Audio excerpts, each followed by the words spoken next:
Welcome to today's episode of The Growth Zone. I am Christian Bartsch. What is the core benefit of listening to this show? Business leaders in corporate and privately held companies gain insights into trends and strategies that provide them with a competitive advantage in the marketplace. Each episode focuses on areas such as marketing, sales, innovation, or funding that is absolutely critical to the growth of companies, whether they are startups or corporate global players. Where management needs to juggle the challenges of market entries or knowing how to navigate the uncertainty of disruptive developments, mind feeding is where clarity evolves and helps solving organizational challenges. For those who listen to the entire episode, I have a special surprise gift. I'm also working on some great guests that are industry leaders in management, innovation, and marketing. And we will be talking in the future much more about the important trends that are affecting the way we manage our companies in the demand to being sustainable, more environmentally and socially friendly, and becoming more empathic leaders. So, let's get started on today's topic.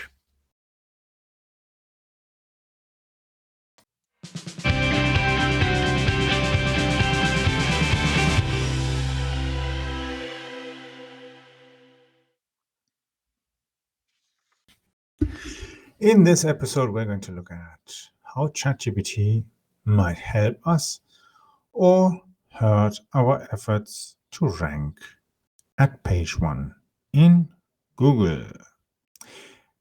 Now, I think now most of us now have more or less got an impression what ChatGPT does. And if you don't know what it is yet, just go and Google it. It's an AI-based system. You simply give a question or a task, and it will then do what you want. As an example, let's say I want to have a text, but I want to have it written in a different way. Then I could say paraphrase, and then I write in the next line my sentence or paragraph, and then ChatGPT will rephrase it. Now, the thing is, some people have been overdoing it. They have literally gone and said, hey, ChatGPT, you're a search engine optimization expert, and write like that, and act as so, and write for me an article on this and this topic. ChatGPT writes it. For laziness, they simply copy and paste and put it on a website. Well, it's actually quite good English, and even you can use it in other languages, Spanish, German, and so on. The key issue is, if it's a lot of text, we get problems because Twitter and other places use that as well to a certain degree if we are sharing the text there as well. But Google doesn't like it because Google currently feels rather, let's say, threatened by the capabilities of ChatGPT. Because people are saying, oh yeah, then I don't need to go and search anymore. Because why do I search? I want an answer. So I go to ChatGPT, ask my question, and I get the answer I need. Hoping, of course, that it makes sense and it's correct answer. Nevertheless, that's the key issue. So laziness is the usual problem, or greed, or other kind of things. And people then eventually get burned. Now, Google is, of course, annoyed and doesn't like that. So Google says, hey, you are all cheating. You are a whole lot of unfriendly people. You're lazy. You want to cheat the game. And we don't like that. So what does Google do? Try to identify the text and see, this is AI written content. And then put a penalty on your website. They might just first penalize the page. They might even penalize the entire website. Well, that is not exactly very nice. But if, let's say, your entire page is ChatGPT content, the chances that you'll get burned are even higher. You have to rewrite the whole content. Well, then why did you use ChatGPT in the first place? Well, laziness. Who can come up every day with new topics, new ideas? It's exhausting. And as you noticed, I am as well gradually exhausted from my day. I have been recording several episodes at once on all these topics, especially everything having to do with search engine optimization, websites, and these things. And I'm gradually getting tired on 5 hours of sleep. Well, my cat likes waking us up at 5 in the morning. How nice. And now imagine you're trying to create content like that. You've been cracking your head the whole day and thinking, okay, what can I write on my website? I need something. You've been coming up with so much stuff in the whole months and years, and eventually I have no idea. Exactly, that's how it feels like. Luckily enough, I have ideas. I'm just a little bit lacking of sleep. Now, let's look at these things. We know ChatGPT can do quite a lot of stuff for us, even if we are dead tired, falling asleep, or asleep.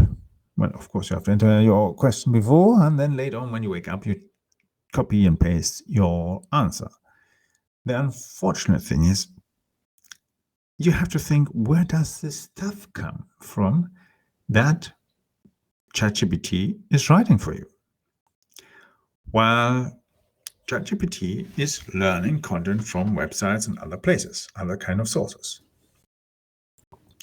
Which means it's taking material that somebody else has written, maybe understanding it, sticking it together to new sentences, making sense of it, and eventually creating something rather, could you say it?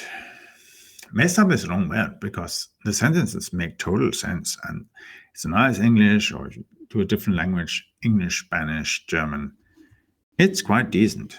It's quite okay. Other languages, I hear from people who've tested it in Turkish, for instance. ChatGPT is not so far in that language, but the core languages, yeah, it works.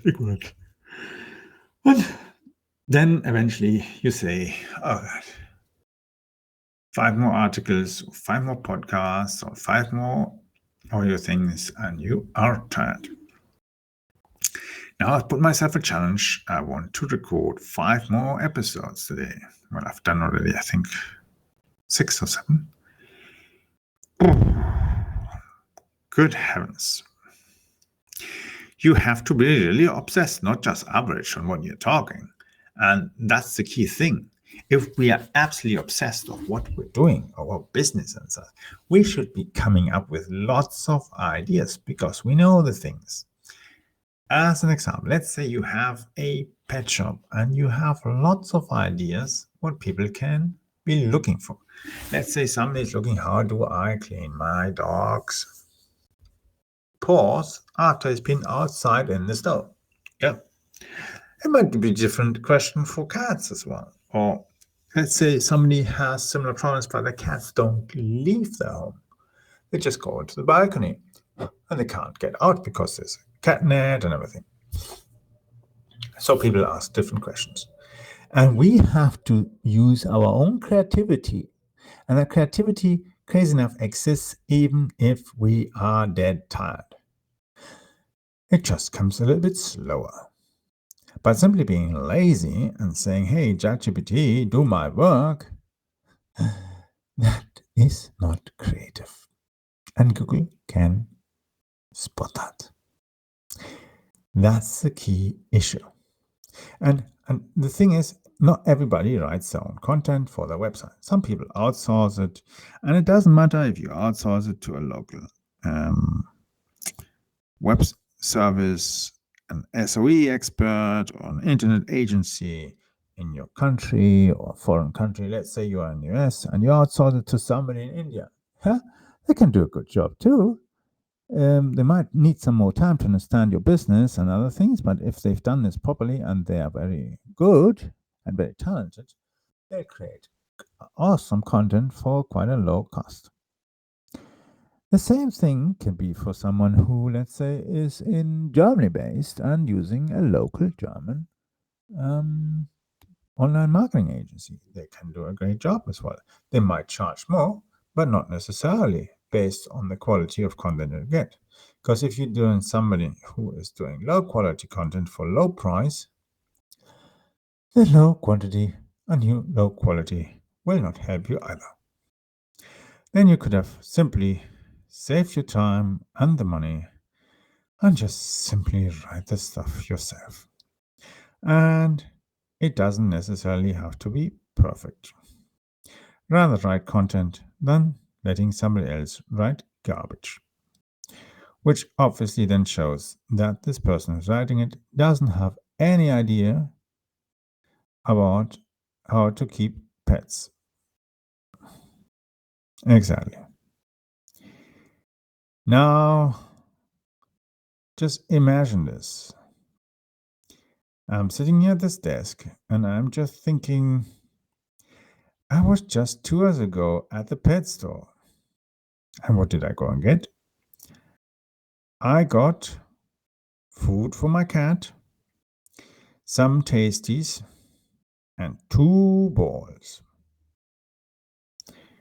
Now, do you think I knew that shop existed there yesterday? No. Why did I go to that shop? Very, very simple. I had the idea I wanted to go to McDonald's, take my Tesla there, and not necessarily charge there because next door is a Tesla service center, but I just fancied an ice cream. But I knew I need to get pet food. And the other shops I know, they are nowhere near a McDonald's. And I wanted an ice cream after recording several sessions the entire morning and early afternoon. So I went into Google and searched. And then I found 2 places. One, so I can get stuff to refurbish a garden, house, anything. And they have as well, of course, stuff for plants and some pet stuff. But then I found a pet shop, not extremely far, a few kilometers away, and I decided, hey, I'll drive there, get the pet food, then go to McDonald's and get my McFlurry. And that's exactly what I did. And it was such a nice outing. Blue skies and yeah, and I was even lucky that I didn't get stuck in a traffic jam. And now that's the key thing. Now you have to think, if you own that pet store and you hope somebody like me would go there, you won't necessarily go and write an article. You can get your pet food next to McDonald's because you are not next to McDonald's. So what do? You have to write local-based content. And that's something that I'd like to talk to you or talk with you in the next episode. Because I think I will need a break soon. I'm falling asleep. And I think it's time to have a nice cup of tea. That's exactly what I do now. And you? If you don't know ChatGPT, go and Google it. Check it out, try it out. But don't cheat the game. You will get caught by Google. The big Google. Exactly. And Google, you don't want to get in trouble with Google because at the moment they are the master of the internet. Not quite. Master of search engines. Because, let's face it, in many European countries, for instance, Google is number 1. They dominate 95% of searches. Yeah, 95%. Which means only 5% of searches are done in Bing, Yahoo, Yandex, and so on. Of course, if you're maybe in countries like Russia and that, you will be most likely using Yandex. People in Turkey use a Turkish version of Yandex. Some use Google, some use Yahoo. But the thing is, the Western European countries and USA, they use a lot of Google. So Google is quite dominant and important for companies, shops, stores, everything. Don't annoy Google. That's my final message for this episode. See you later in the next episode. Tomorrow.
I hope you enjoyed today's edition of the Growth Zone show with Christian Bartsch. Thank you for listening. Please leave a review or rating here on iTunes or on podchaser.com. If you found the content helpful, then share it on social media, please. I would like to invite you to follow our show so that you don't miss the upcoming interviews with leaders in the market. Simply visit the website meetchrisbartsch.com. I will be adding the link into the description of this episode so that you just need to click on that link. On my website, you will also find the links to free templates.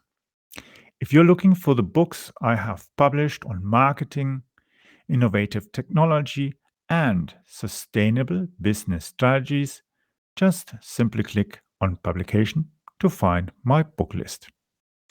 The world is constantly changing in response to trends and events. As a business leader, you need to bypass the sandbanks that can hurt your performance.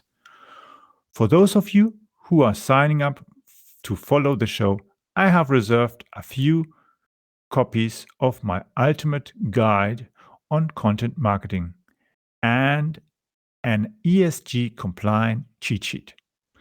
This is the strategy that got me top corporate clients like McDonald's, Linde, Hewlett-Packard, Deutsche Bank, Volvo, and many others.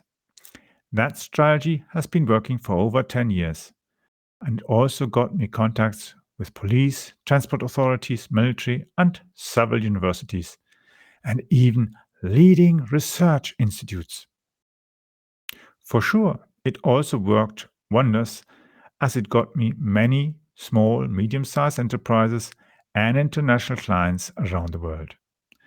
The link to sign up to our free broadcasting service and the guide is at meetchrisbartsch.com.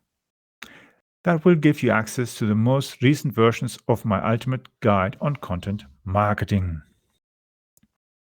You can follow me on Twitter by using the Twitter handle capbartsch. It's spelled CAPBARTSCH.